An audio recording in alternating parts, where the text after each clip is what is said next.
Salut à tous, moi c'est Bart, je suis chauffeur poids lourd, je suis dans mon camion, comme toujours. Je viens de cracher le Avata 2. Bon, cracher c'est un gros mot, on va dire. Je l'ai poké dans un parc pour enfants, une fois. Ça a été, deux fois ça a été, trois fois ça a été. La quatrième, il s'est retourné dans des graviers. Et les graviers, bah bien sûr comme il est retourné, l'hélice, j'ai pas eu le temps, ou la présence d'esprit bien sûr, de couper au bon moment, donc les hélices elles ont frotté. Je suis en train de m'entraîner, bien sûr, quand on débute en mode accro, on crache, forcément. On prend un peu trop la confiance, et confiance c'est bien, ça évite de stresser un peu trop quand on commence, parce que sinon, le premier quart d'heure généralement, on a les mains, ils sont comme ça, les genoux pareil, on transpire dans le masque, d'ailleurs le désembuage c'est très bien pour ça, mais après c'est que du bonheur. Bon, d'habitude j'essaye de passer entre des arbres qui sont espacés d'1 mètre, là j'essaie de passer dans des portes qui font à peu près 50 cm de large, 80 de haut, c'est un peu complexe, il y a du vent, les simulateurs c'est bien, mais ça vous montre pas l'effet du vent sur votre drone, ça c'est un gros hic. Je vais faire un petit tuto complet de l'Avata 2, donc quand on débute, et bien sûr quand on débute en réel, parce que on voit tout le monde qui débute dans des conditions mais parfaites, il n'y a pas un pet de vent, ils ont une plaine gigantesque, il n'y a pas d'arbres, il n'y a pas d'obstacles. C'est facile de débuter comme ça, mais en réel, comment c'est? Parce que là, vous, moi, quand on débute, on n'a pas forcément les paysages qu'il faut, les emplacements qu'il faut. Franchement, c'est pas simple. Donc, vous allez voir ça. Je le crache, c'est pas méchant. Je m'éclate. Je prends 2-3 vitesses. Je débarre, bien sûr, en mode normal. J'atterris. Pas cette fois-ci. Ouais, de temps en temps, je fais de l'humour. Ça m'arrive. Je le récupère parce qu'il est retourné. Mais généralement, j'atterris en mode normal également. C'est plus simple, ça permet de déstresser. Voilà, tous ceux qui font du FPV, oh là là, c'est pas faire du drone. Il y a l'option, pourquoi s'embêter? Quand on a un radar de recul dans une voiture, pourquoi s'embêter à descendre, aller voir ce qui se passe derrière? C'est ça. Donc autant en profiter. Donc vous allez voir ça, la petite vidéo, je vous mets une petite voix off avec. On va voir ça. Bon bah voilà, là je démarre tranquillement en mode normal. Je vais partir un peu plus loin pour pouvoir me positionner tranquillement et passer en mode sport, puis au mode manuel.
Donc à partir de là, je ralentis un petit peu parce que le vent, il est complètement en fait sur la partie gauche du terrain. Donc on n'a pas l'impression, mais il souffle un petit peu quand même. C'est en lotissement, mais c'est une partie dégagée du lotissement, donc le vent redescend dedans. On prend un peu de vitesse, on sent moins les effets du vent quand on prend de la vitesse que quand on reste en stationnaire. Il y a possibilité de s'amuser un peu quand même. Mais le vent c'est compliqué, surtout quand tu débutes.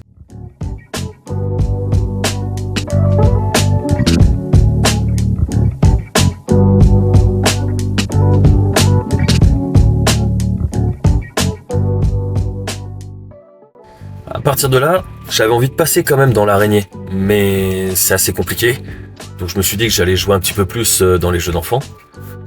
Moi je précise bien sûr, il n'y a pas d'enfants, il y a école à cette heure-là, personne peut arriver d'un coup sur moi. Et mon guetteur, il reste dans le camion à côté, il voit le drone, il peut m'alerter en cas de besoin. Je joue à droite à gauche, j'essaie de passer comme j'en ai envie. J'ai un tilt à 25 degrés, si je dis pas de bêtises, ou 25%. C'est un peu trop pour moi, donc je le baisserai un petit peu plus tard dans la vidéo. Mais ça me permet déjà de m'amuser, de remettre un peu de vitesse, histoire de reprendre un peu de pêche. Faire des petits virages un peu plus serrés que d'autres et me repositionner.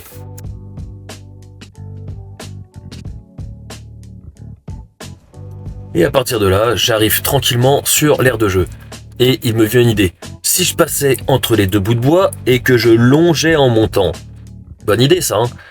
Bon tu vois, un choc. On va recommencer à s'amuser un peu autour. C'est un peu chaud. Un deuxième choc. De là, je vais repartir un peu plus loin histoire de respirer. Parce que à ce moment-là, je peux vous dire, on fait les castagnettes. Il y a les genoux, ils se baladent. Ça met un petit peu de stress. Donc on s'écarte pour respirer tranquillement. Là, je prends de l'altitude histoire de modifier mon tilt. Je suis à peut-être 20 cm de me taper une branche. C'est pas mal.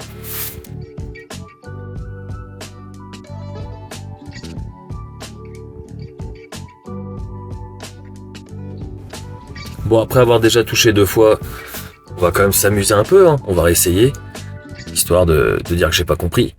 Mais avec un tilt un peu plus bas, c'est déjà plus simple d'arriver tranquillement. Là, on voit déjà, je suis un petit peu plus smooth. J'ai toujours des petits soucis d'accélération, des petits coups de stress, parce que je débute. Mais on s'amuse. Enfin, on essaye.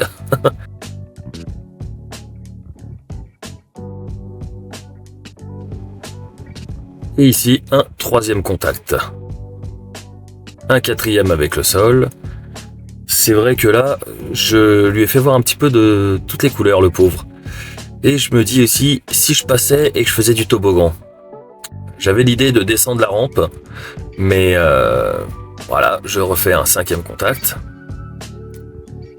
C'est pas mal. Bon, du moment qu'on s'amuse, comme on dit, c'est ce qu'il faut. Après, c'est pas ça qui abîme le drone. Il est vraiment super bien protégé. J'en ai déjà mis pas mal dans la tronche. Mais j'avais envie de passer par là, donc j'ai réussi à le faire. Et pour valider le passage, faut le faire dans l'autre sens, sinon c'est pas drôle. On essaye de passer, mais voilà, ça a touché. Petit coup de panique. Le drone ayant tombé directement sur les graviers, le capteur optique en dessous, j'ai pris une petite rayure dessus, et tout le bas du drone a pris quelques rayures également. Sinon, là, pas de problème. Ça continue, je redécolle en mode normal, je reprends un petit peu de distance pour me mettre tranquille et je repasse en mode sport, puis manuel. Et on rattaque, bien sûr, la promenade.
Là, on a des passages avec un petit peu plus d'allure.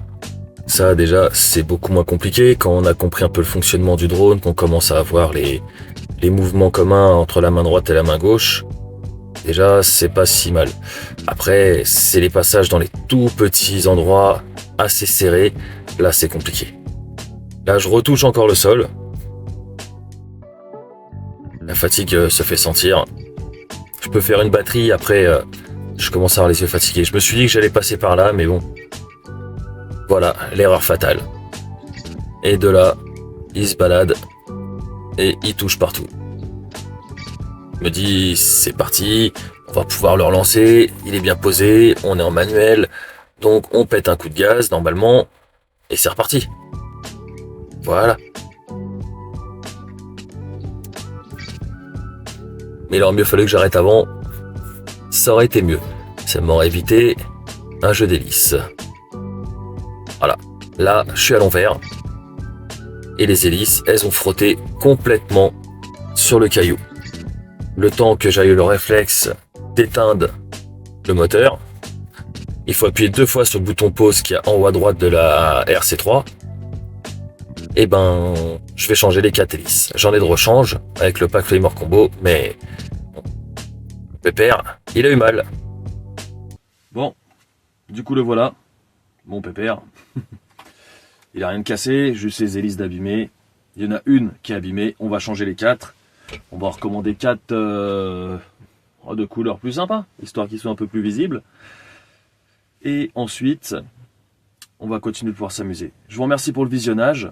Je vais vous faire bientôt une vidéo sur comment commencer le FPV avec des problèmes d'oreille interne. C'est une vidéo toute bête, mais pas mal de monde ont le mal des transports. Moi, c'est l'oreille interne qui déconne. Et du coup, première fois que j'ai mis le masque, si j'étais pas assis, je tombais par terre. C'était clair et net. Du coup, ça a été compliqué d'apprendre. D'abord avec le simulateur. Pas mal de simulateurs, histoire de gérer le fonctionnement de la manette. Ensuite, il a fallu pas mal de temps que je m'entraîne. Assis, vraiment avec un dossier pour pouvoir être tranquille. Avec un petit Cetrus Pro de Beta FPV. J'ai commencé avec ça. C'est pas du tout une bonne idée. C'est un tout petit drone. Je sais plus, il fait une centaine de grammes. Même pas.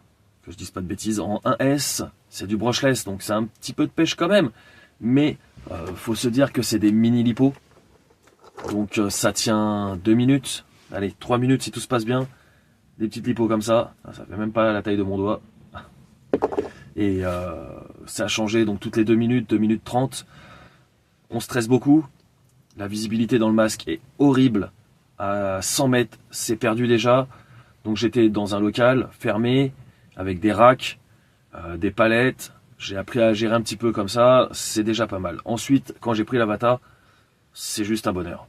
Pouvoir apprendre avec ça, en cas de problème, vous gardez le bouton sur le bouton pause, le bouton safe, quoi, comme on dit. Hein.